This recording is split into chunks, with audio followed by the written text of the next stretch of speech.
Highatus number 4 is coming your way right now. No matter where you're watching this, you're going to have some fun on this particular podcast, as we do every single time. I'm Mikey Adams, and we are live at Resonate in Worcester on Millbury Street, and this is where we do this podcast from. It's kind of a monthly thing, and it's really, really great. I'm going to first introduce the lady that's all the way to my right. That's Lauren Prey, everybody. Thank you, Mikey. Everybody sees you and they want to pray when they see you. Immediately to my right, this guy with the really small biceps. Just a little bit. What the heck are those things? Ham hocks? No, these are Popeye. I'm Popeye's cousin. You know. It's Derrick Kiser. Hi, Derrick. How you doing there, my brother? Well, I'm doing pretty good for an old guy. I feel good, and I always feel good even when I get near Resonate. I feel good. Okay. I'm going to give you a quick tip. Try the Blue Dream.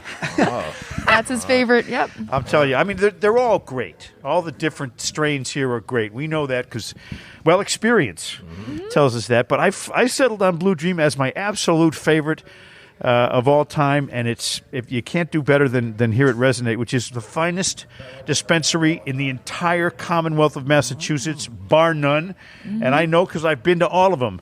And now I keep coming back here. I'm all done. I just come back here every single time.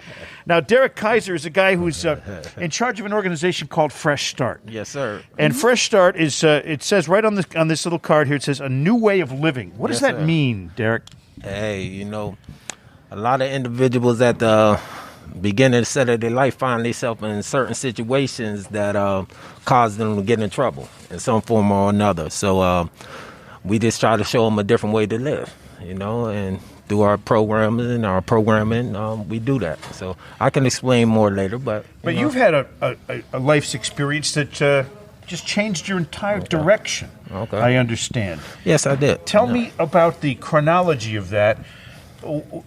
You went from where to where with this life-changing experience? All right, let me explain to you a little bit about Fresh Start and what we do at Fresh Start. Sure. Fresh Start is a wellness center, and what we do is we implement mental health programs in the criminal justice and educational systems. Mm-hmm. We also create programs that create life skills. We just don't get individuals jobs. We teach them how to maintain them jobs. We teach them communication skills, social skills. You know, a lot of the individuals that find themselves in trouble are in trouble due to a trauma that they experienced at a young age. I go around and I talk to individuals and I say, some of y'all might have been verbally, sexually, emotionally abused. Some of you guys might have witnessed something vicariously. Some of you guys' parents just might have got divorced, or your dad might have died, and it caused some behavior in your thinking, some confusion in your thoughts and your behavior. Yeah, trauma. And it created these behaviors, and now you find yourself using substance. Now you find yourself in prison. Now you find yourself about to kill somebody, or now you try to find yourself about to kill yourself. And, you know, people are killing themselves at an alarming rate. So what I do is I try to stop the trauma to substance, trauma to prison, trauma to homicide, trauma to suicide pipeline. Mm-hmm. You know, everybody goes through it. You know, I'm head of the mental health task force for the city of Worcester and stuff, and I just try to promote that internal healing. Yeah. You know? Well, that's a really important position because, you know, there's ways to be compensated for what you do. Some of them are financial. Some of them are pure satisfaction. Uh-huh. But you've got to take a lot of satisfaction in being able to steer people in the right direction. Mm-hmm. And you probably wouldn't be qualified to do it without having some experience yourself. Yeah, and come to my personal experience, I'm not only the founder of Fresh Start, but I'm also the co-founder of the first gang here in Worcester, Massachusetts. And Worcester, Massachusetts is the second largest city in New England. Mm-hmm. You know, back in 1996, I found myself in a situation where I was incarcerated in the Worcester House of Correction. And I read a book called Happy Jack Burbage about an Italian mafia man that turned his life around, gave his life to God. And after reading that book, I got on my knees and I said, God, if you get me out this situation, I promise to do my thing. And, you know, God kept his promise. I kept my promise. Oh, that's cool. I said, forgive me for the weed, but, you know. Well, don't forget, God gave us that plant. You know, you know what I mean? It's a God-given herb. God-given it's herb. the spice of life. And it wasn't created in a laboratory. You know? I got it, brother. But ever since then, you know, I kept my promise. God kept his promise. Well, that's good. I am now just doing that work. So God saved you and you turned around saving other people now. Hey, that's how it goes, brother. That's beautiful. You know what I mean? That's a beautiful thing. Yes, sir. Lauren, how did you happen to meet Derrick? Derrick's an interesting guy who. Yeah. How did we find out about this guy? She's magic. She's magic. A little magic, a little looking around for different organizations that focus on mental health and wellness. And I mean, we're in a holistic healing and a wellness industry, right? Like Sure. it is cannabis, and we're starting at the core. And I found Fresh Start 508, a local nonprofit, local organization doing good things in the community. Reached out. Derrick was very responsive, and we ended up striking up a partnership and collaboration and and I'm actually going to be the yoga leader for the Your Health is Your Wealth program. Yeah. I don't know how anyone can do yoga, man. I can't even bend over and tie my shoes. Hey, after you smoke You that can do blue, what's it called? Blue Dream. Blue Dream. You'll be doing yoga all day. Shavasana. At least in my mind. You can do the resting pose, the mummy, the shavasana. That's the end of I yoga. loosen up when I'm smoking Blue Dream. Now, what about edibles? Have you ever been a guy who does ingestible edibles? Ingestible edibles and stuff like that.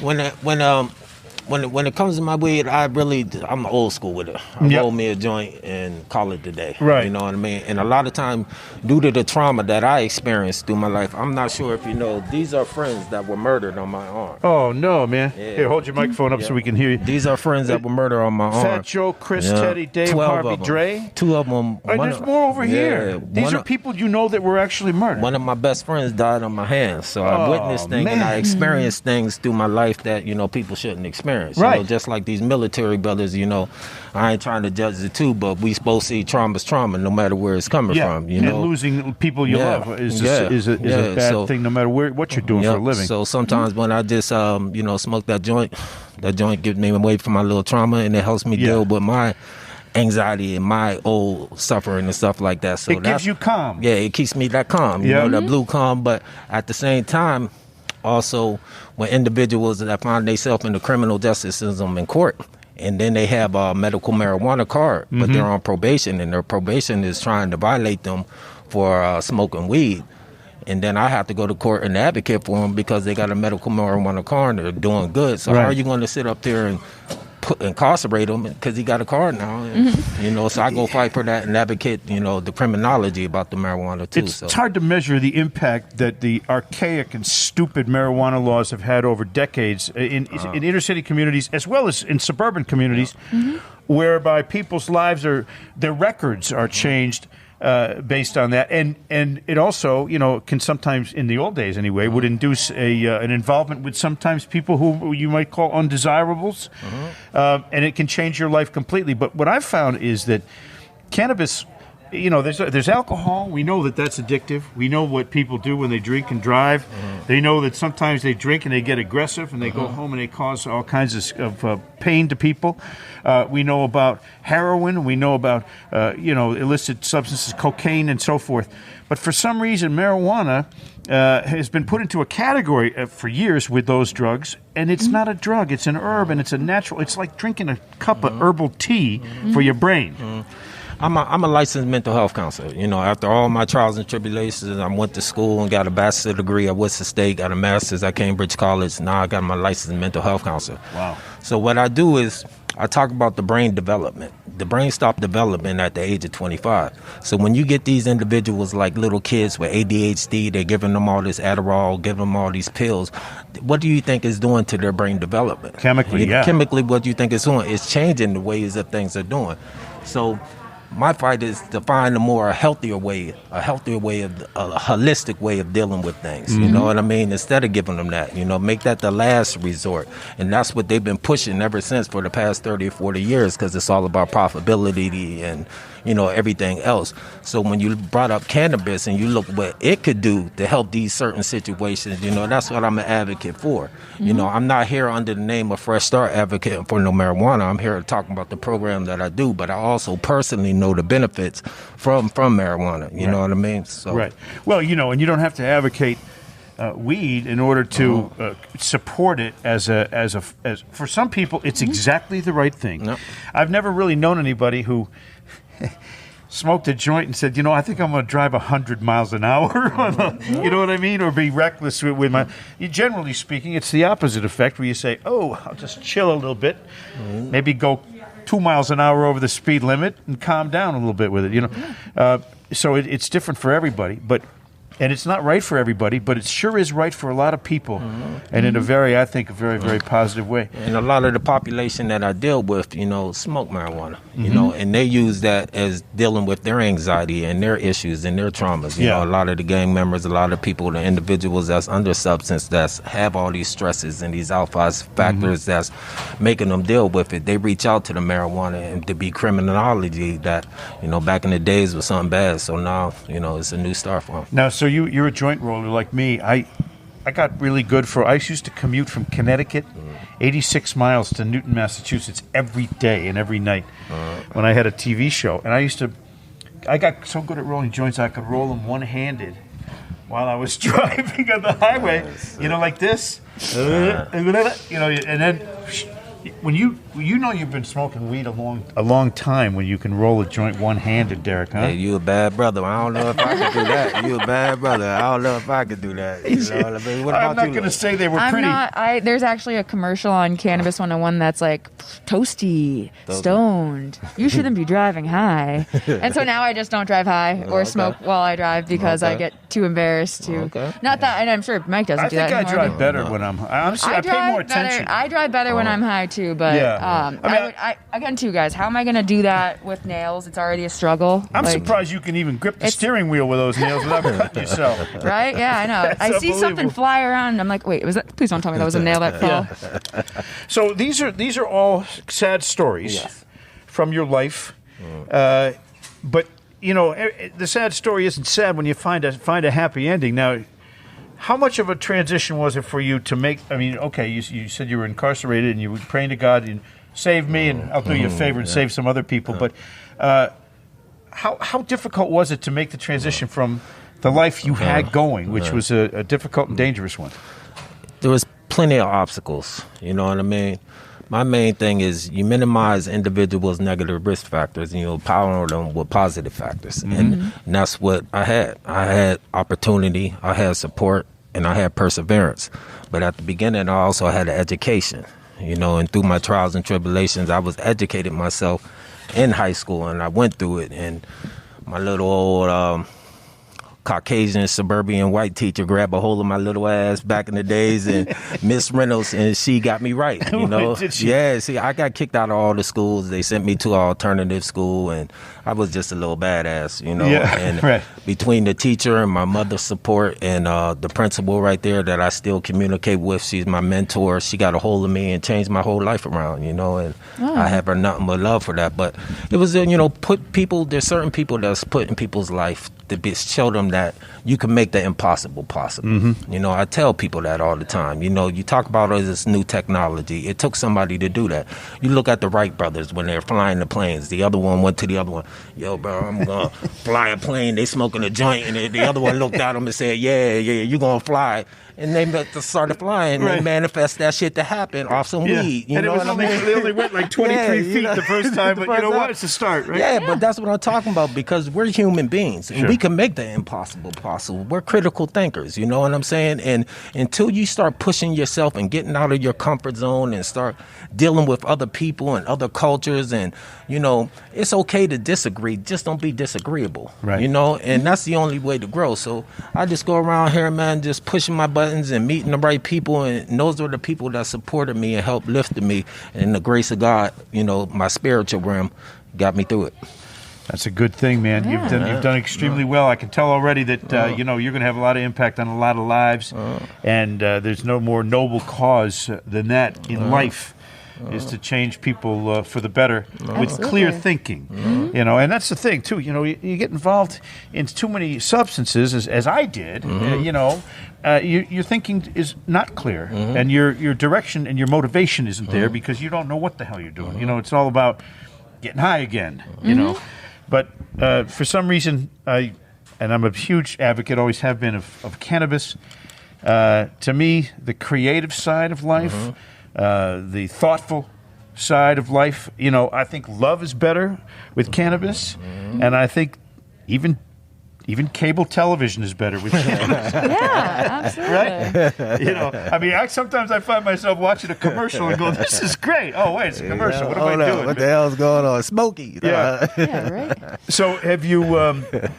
How old were you when you first smoked marijuana? Oh man, shit! I was like, I smoked marijuana. My mom was, my family. I ain't going to say who it was, but somebody in my family was smoking some weed, and they said, don't touch the roach. And I was wondering, I'm like, damn, they smoking. I thought it was running roaches running around. I said, what they doing smoking roaches? Back in the day, they smoked the roach, right? And then I used to kill them in my day. That's what I'm saying. So I see them lit it. I see them light it. You know what I mean? And later on, that made me realize. So one day it was just me and my friend, and we were around like 8 or 9 years old. We lit that roach up, and from then it was on to it is right now. I'm gonna be 49, so that's great. Yeah, when I first started smoking weed, I thought it was the weed always had a lot of seeds in it, and so you had to be careful. Not that Bobby Brown. Yeah.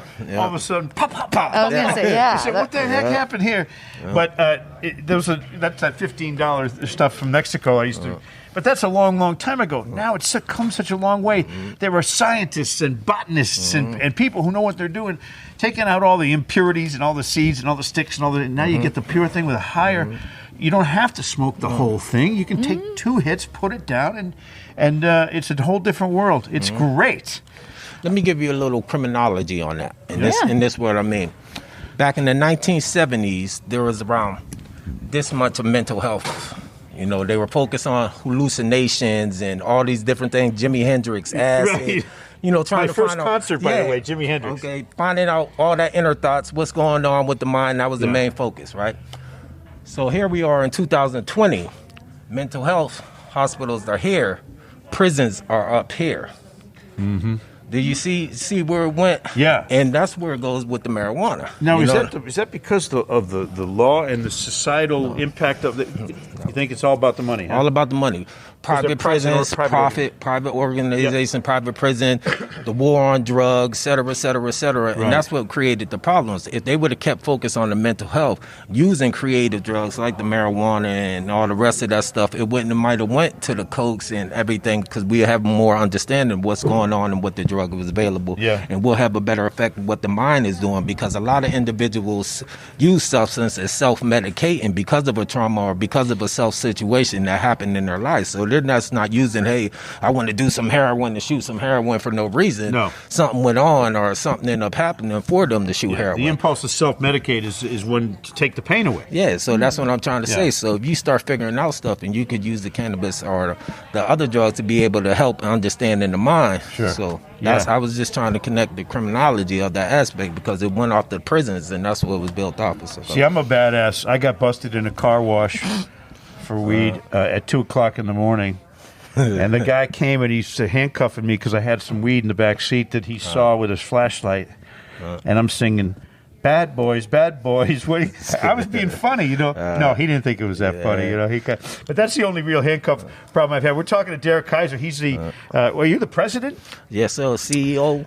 President and CEO of Fresh Start. Yes, sir. A new way of living in Worcester, Massachusetts. You have a website called freshstart508.org. Yep, that's a wartime representative. And we invite everybody that's watching. This is a very interesting guy. Are you an athlete? Yes, I did. Used to play college football, high school, semi-pro. Played arena for 1 year. Yeah. I used to do my thing.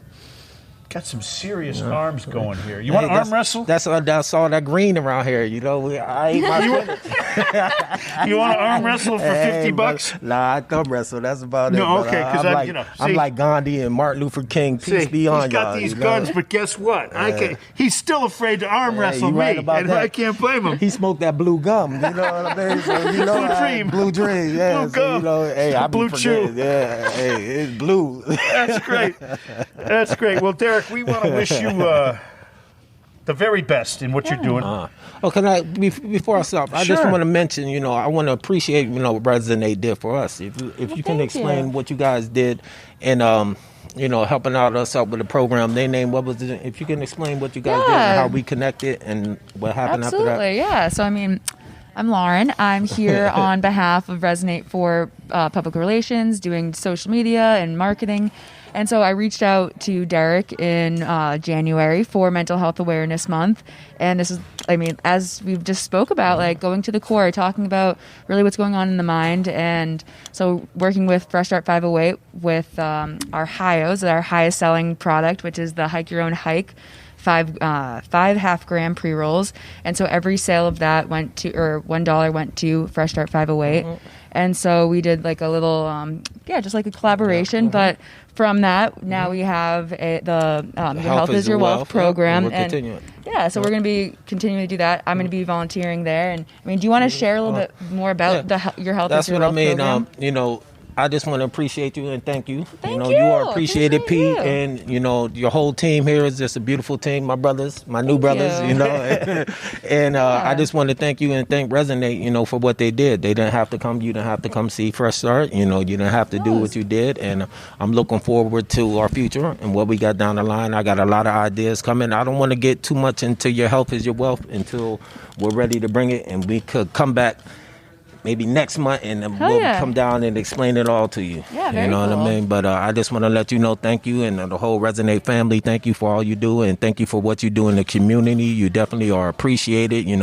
We need more places and dispensaries like yourself to get, involved into the community, because it's really what it's about. It's about changing the thinking of marijuana and weed, whatever you want to call it, that blue gum, and showing the benefits of the situations, and that's all. So I just want to let y'all know, thank you. Well, I want to say good for you for what you're doing, and I'm proud to know you, and I wish you the very best going forward with Fresh Start. Says it right here. Fresh Start. Can we just touch on the fact too that Fresh Start is expanding along the East Coast as well? What can people do to help out? Hey, go to Fresh Start 508.org. Let me repeat, freshstart508.org. We are a 501c3 minority-owned nonprofit. Anything that can help, donate, volunteer. We're about to come ask for a lot of people to volunteer. Go to our Fresh Start 508 Facebook.com and our Instagram, and, reach out. We're all here to help each other. A holistic way of living, a new way of living. No more the crime, no more the hurt. We're here to support each other, help heal each other, and take each other to the next generation. Help them out, and it's a worthy cause, and it's tax deductible because it's a 501c, and it's all going to go for very, very good causes. So help Derrick make a difference in some people's lives who need to have a difference made in their lives. And thank you, Lauren. Yeah, thank you. Thank you, Derrick. Nice to see you, man. Appreciate it, both of y'all. You guys are appreciated. That's it for episode number 4. Thanks for watching, everybody.